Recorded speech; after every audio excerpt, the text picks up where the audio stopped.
Thou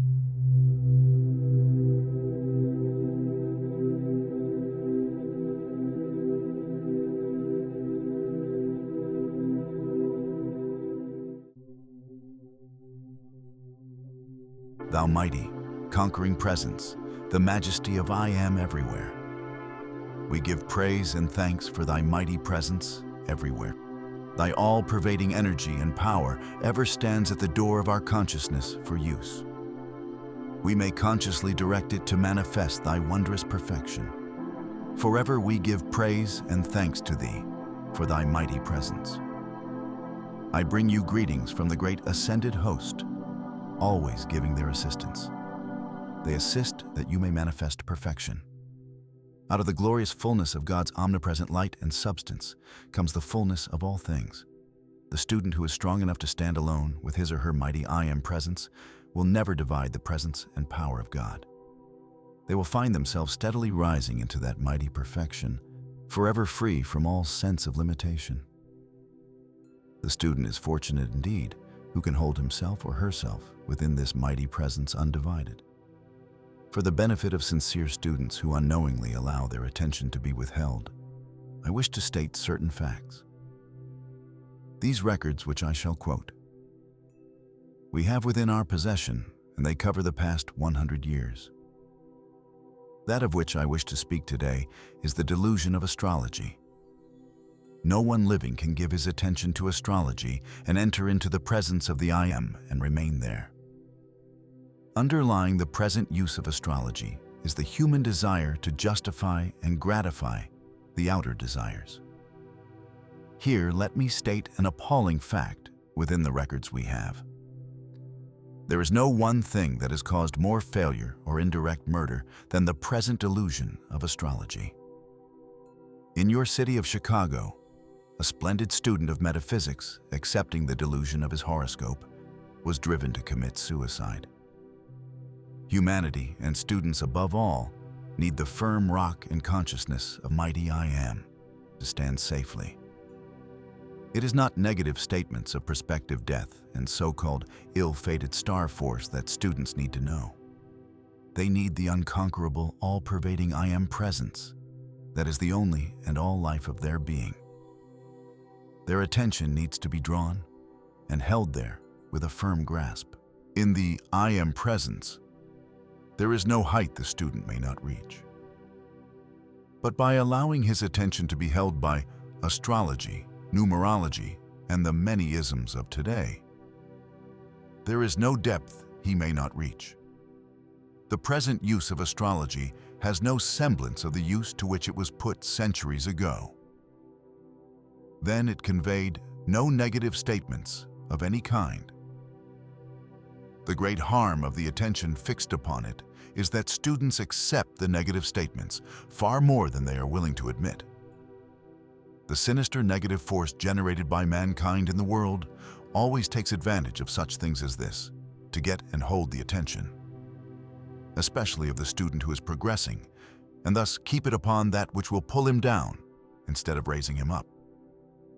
Where there is a horoscope that indicates the death of someone, various minds become fixed upon that idea. An actual indirect murder is committed so subtle that individuals would be shocked to be reminded that they had any part in it. But I assure you, it is nonetheless the truth, for all of their surprise. Could the students of astrology see for one day from the great inner standpoint the destructive force generated and used through the present use of astrology, they would turn from it as from a poisonous serpent.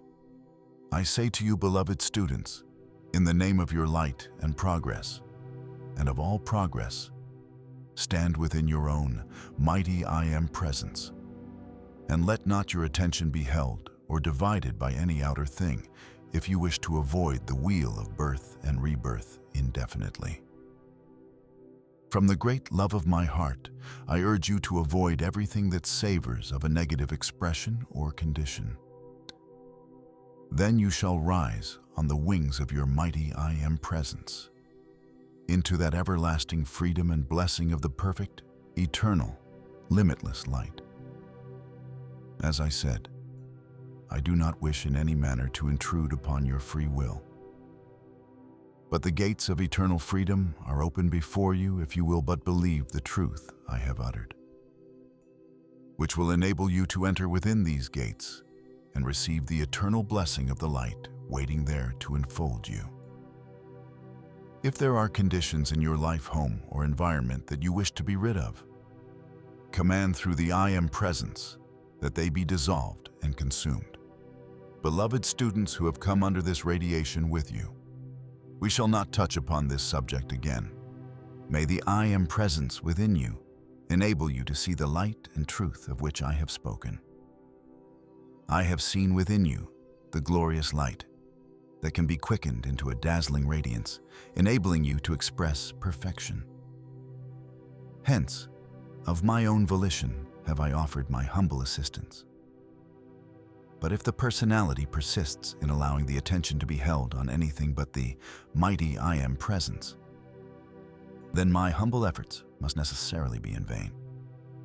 I assure you, dear ones, you have reached a point where you must go up or down. With your determined attention and acknowledgement constantly held on the mighty I Am presence, there is no condition, force, or presence in earth or heaven that can prevent your wondrous, glorious attainment into everlasting freedom and perfection.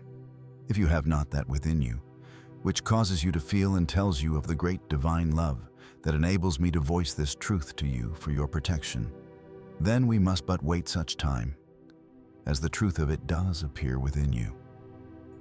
When students and individuals have once learned of and acknowledged the mighty I Am presence, and then allow their attention to longer be held by or upon outer things, whether consciously or unconsciously, it makes little difference. They are deliberately turning their backs to the presence, which is the source of their being and the life within them that enables them to move their bodies about. I declare with all the love of my being that I am the presence, enabling you to see and feel this truth and stand by and within it. For the sake of your own wondrous progress, those who will hold steadfast enough to that mighty presence will find abundant proof coming into their experience of its limitless power and intelligence. Beloved students, many hands of the ascended host are extended to you to give their assistance when you can hold your undivided attention on the active presence of God in you and stand there unyielding to the pull of all outer appearance. Truth is mighty and does prevail.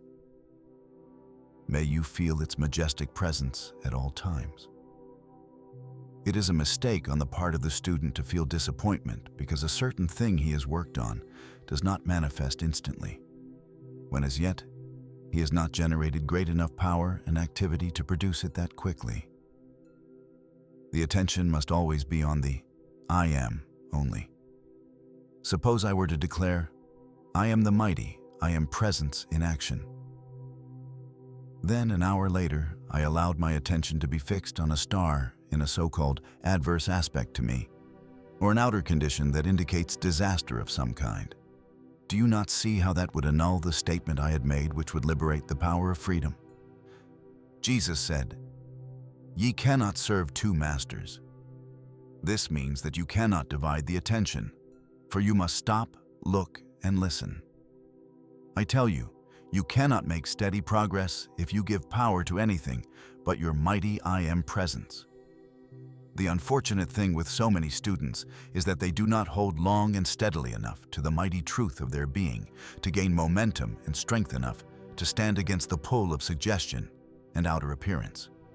The strange thing to me is that when the student's attention has been once drawn to the all-power of the I Am presence, they cannot or do not see that they are dividing the power when the attention is fixed on outer things. The I Am presence is the only active principle of life they have, God in action within and about them. This division delays the magnificent activity and accomplishment which the I Am presence would otherwise bring forth. However, having gone through the mill, so to speak, we have infinite patience to wait until the beloved student can grasp his scepter of dominion of this mighty I Am presence and hold it. I could bring you records of the most appalling things done through the suggestion of astrology. Crimes are committed every week of the year by the suggestions given out through it. The suggestion given sets the law into action to accomplish it. When your attention is on a thing, the power within yourself goes instantly into it.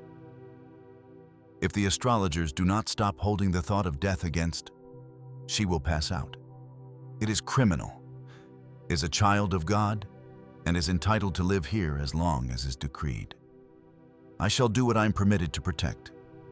There are crimes so much worse than physical murder that there is no comparison, because they are committed deliberately by people who know better than to do them.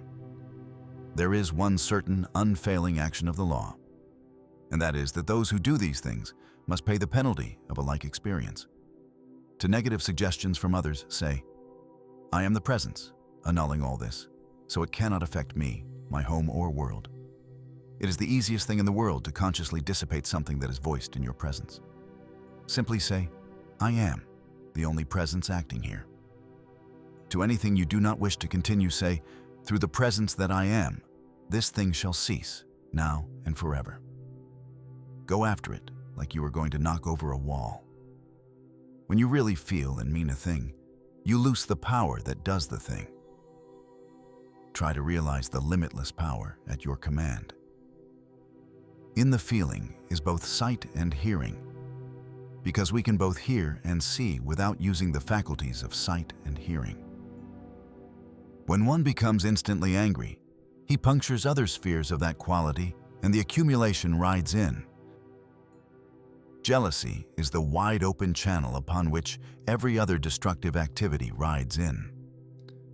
When things are done consciously, they have much more power. When the energy is released, it acts because the individual has set it into motion. It makes no difference whether he is king or chimney sweep. When the feelings are excited, they are accepting that instant.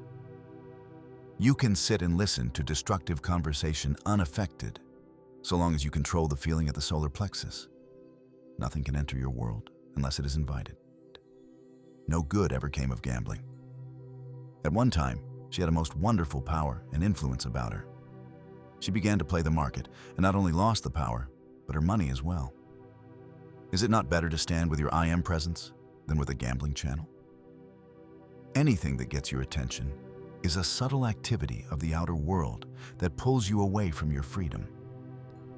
For financial freedom, say, I am the riches of God flowing into my hands, and use that nothing can stop. Say often, the presence I am governs every existing channel in manifestation. It governs all, a student's experience.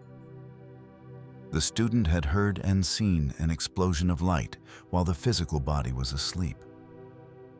If she had consciously said when she heard the explosion, I draw into my mind and body the strength of the light explosion, she would have received its benefit.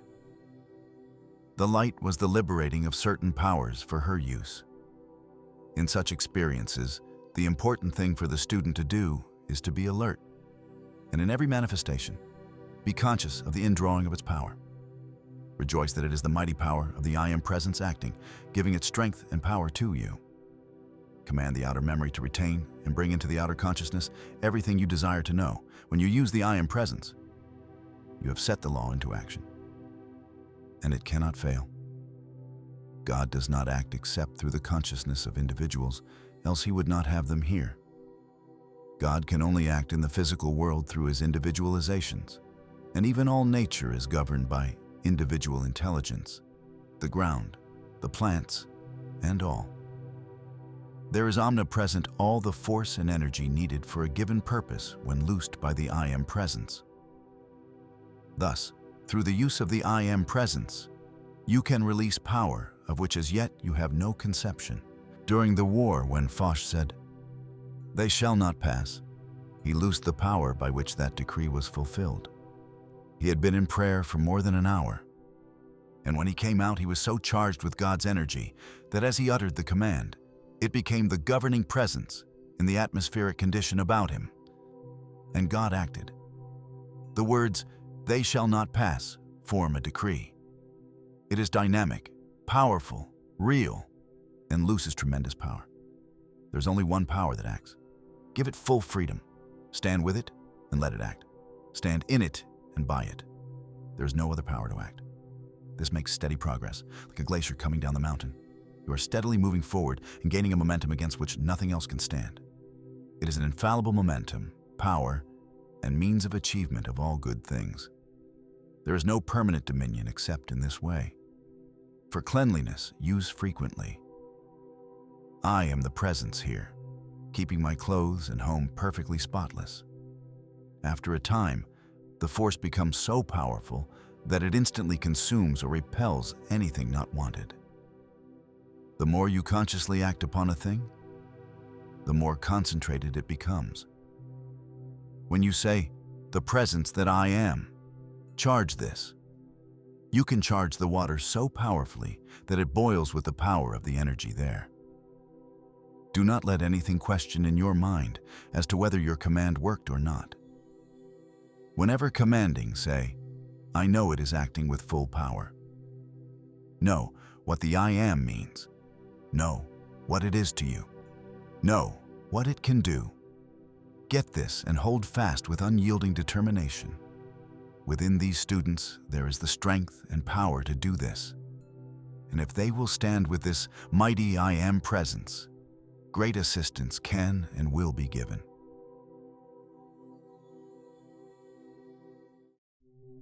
Mighty, all-pervading intelligence. We invoke thy mighty wisdom governing our every activity. We invoke thy mighty light, illumining each one. In the fullness of its dazzling presence, we invoke thy mighty love to enfold all in its mantle of peace. We invoke thy mighty power, that love, wisdom, and power may act in perfect unity, that it perfects all things upon which our attention has become fixed.